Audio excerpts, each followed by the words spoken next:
yeah, one of the concepts I really like is the entire thrust of intellectualism runs counter to creative impulse. To become overly cerebral is to become crippled as an artist. I mean, that is obviously true. If you're so trying to analyze a film and break it down and become a critic of the writing that you're doing before you're even just allowing creative impulse, it's going to contradict. Creativity has to come from that fun, daring, risking place that doesn't give a fuck. It just does. Um, and I think that's something I've been really learning. I've been shifting there. Um, and another one is she was talking about an artist that had lost like 8 or 12 years having, been blocked and not writing a screenplay. And she mentions that Ted had to refeel and mourn the wounding he had endured as a young writer. He had to make peace with the lost years of his wounding that it had cost him. A page at a time, a day at a time, he slowly had to rebuild strength. I mean, that's just crazy. He had to make peace with the lost years of wounding it had cost him. And I think I'm always thinking back to the lost years that I've had in my depression, or if it's in my creative block, or in my down times, in my shameful times. And that is just something, it's a price. It's just meant to be grieved. And she says, she goes on to say, take yourself out of that dwelling, look forward, what's next? Don't stay stuck there, which I thought was really powerful. Uh, you know, just like a career of, of any athlete, an artist's life will have injuries, and these go with the game. The trick is to survive them. Learn to let yourself heal. Um, no inventory of artistic injuries would be complete without acknowledging these wounds are self-inflicted. And I think acknowledging the wounds are self-inflicted, I mean, if you wanted to be controversial and try to tell the truth, you'd probably say that all psychological wounds are self-inflicted. I'm still exploring that for myself, but I think there's a truth to that. So, yeah, I think there's another highlight that I made, which is that every loss must be viewed as a potential gain. It's all in the framing. So, if you feel like you've lost shit, reframe. What can I do now? Maybe that saved me years of trying to follow the wrong fucking suit. Who knows?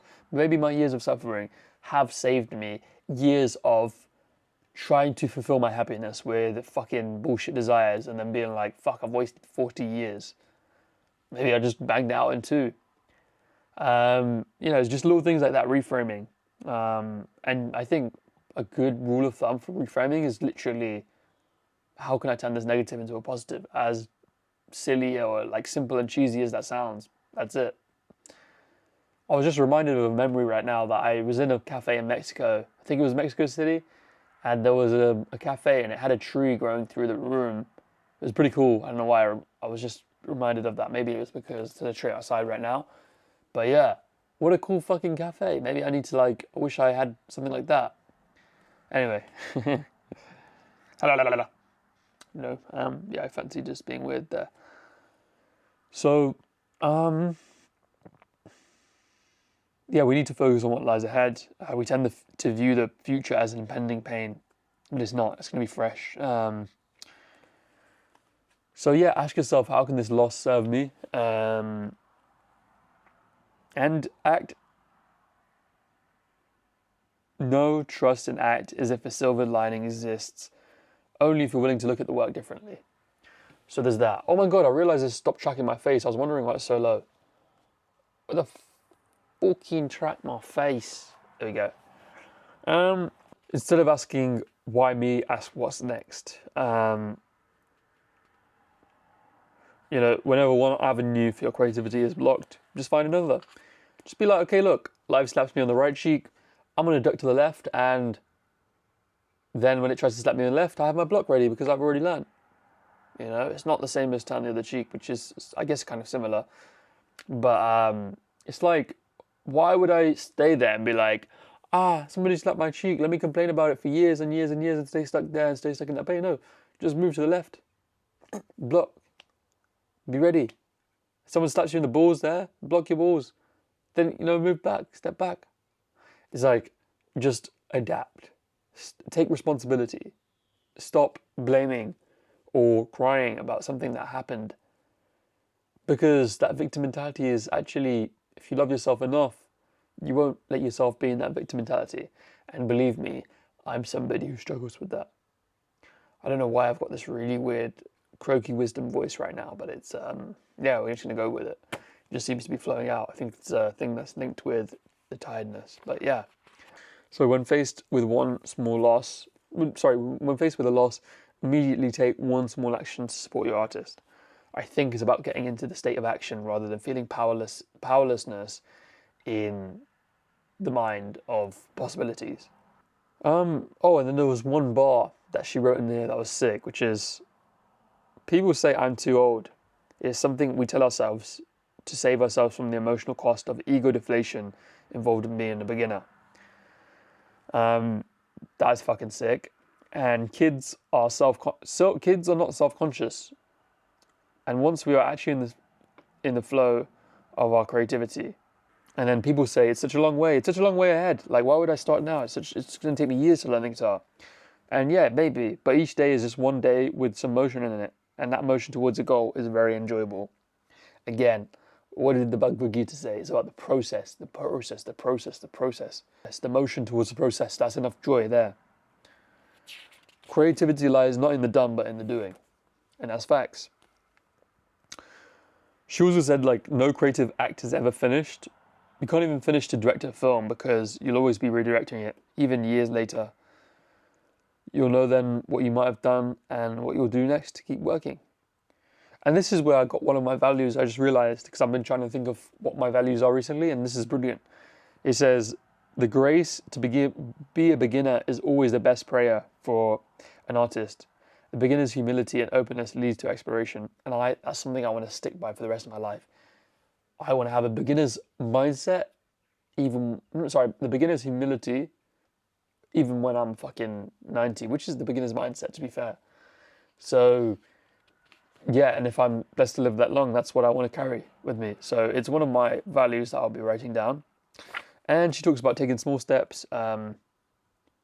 Sometimes we just fantasize about pursuing art, and like we're worrying, what if I make it? Will I have to move to Hollywood and blah blah? But like, just do the fucking small steps, man. Just do the doing. Sometimes we want to create drama for ourselves and think about all the dramatic possibilities. And I love her when she says drama belongs on a page or on the canvas or in the clay or in the acting class. Basically, drama belongs in your work, not in your fucking head. So, yeah. Let's look for the tasks. So yeah, one of the tasks she got us to go through, what's a dream goal? And what's your sign of when you've accomplished that dream goal? And for many people, they may have the same goals, but they may have a different look of achievement. So for example, there's a story writer, and they know they'll achieve it when they resonated with people's hearts. And there's also another story writer, and they'll know they make it when they become famous. And those are two different compasses to guide you, if that makes sense. What might you have been if you had the perfect nurturing in childhood? Can you write a page of this fantasy childhood? What were you given? Can you repeat that? Can you reparent yourself in that direction now? Now that is powerful. That is really powerful.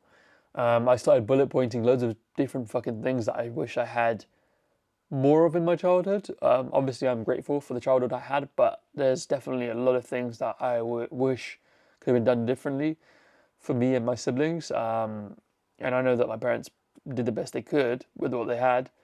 Definitely my mum for sure, but it definitely does feel like sometimes that there's so much more that I wish I would do for my kids, but I think it's more important to start doing that for ourselves. It was quite empowering reading some of those things, and I think that's something that I'll deeply reflect on in more of my own time. And this one I actually didn't see. Choose one festive aspect from your ideal day. Allow yourself to live it. You may not be able to move to Rome yet, but even in a still grumpy apartment, you can enjoy a homemade cappuccino and a croissant. That's so sweet. Yeah. I think I do that a lot myself, like treat myself in those little ways. So, and go on little adventures where I can. So that is a beautiful piece of advice. So yeah, that's it. I don't know if I really spoke very well in this video, but I hope that it resonated with my future self or whoever's watching this. And peace.